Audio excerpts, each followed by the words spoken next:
এই পৃথিবী ফুলের বিছানো সজ্জা নয়। এখানে কষ্ট করতে হবে, পরিশ্রম করতে হবে, ঘাম ঝরাতে হবে। পরিশ্রমের ঘামে যে লোনা পানি থাকে, ওই লোনা পানিতে জন্ম নেয় সফলতার বীজ। এজন্য পরিশ্রম করতে হবে। সব নবীরা পরিশ্রমী ছিলেন, সব নবীরা কাজ করেছেন।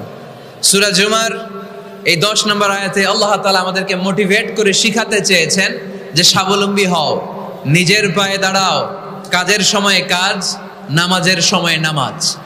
আজকে এই স্লোগানটা এই মাহফিলের শুরুতে, মাঝখানে, শেষে বারবার বলে আমরা মুখস্থ করে নিয়ে যাব। কাজের সময় সবাই বলেন নাই তো?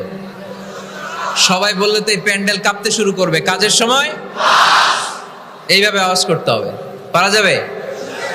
নামাজের সময়, কাজের সময়, নামাজের সময়, সিনেমা দেখার সময় দেখা যাবে না। কাজের সময়, নামাজের সময়, এটা মনে থাকবে, মুখস্থ করা যাবে তো?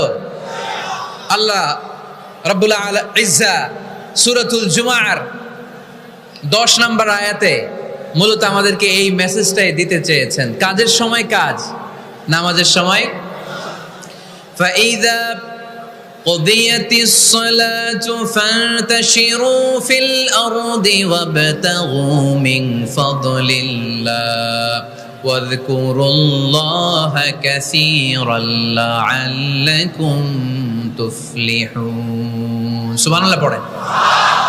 আল্লাহ বললেন যখন তোমাদের নামাজ শেষ হয়ে যায়, ফাইযা কুদিয়াতিস সালাত, যখন সালাত শেষ হয়ে যায়, ফান্তাশিরু ফিল আরদি, জমিনে ছড়িয়ে পড়ো, ওয়াবতাগু মিন ফাদলিল্লাহ, আল্লাহর দেয়া ফজল তালাশ করো, রিজিক তালাশ করো, ওয়াযকুরুল্লাহা কাসীরান, আল্লাহর জিকির বেশি বেশি করো, লাআল্লাকুম তুফলিহুন, তোমাদেরকে সফল বানায়া দিবে কে?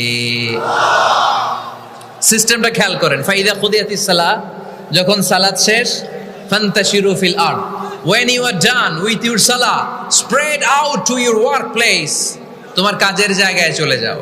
নাকি মসজিদে বসে থাকবেন? নামাজ শেষে কি করতে হবে? কাজের জায়গায় চলে যেতে হবে।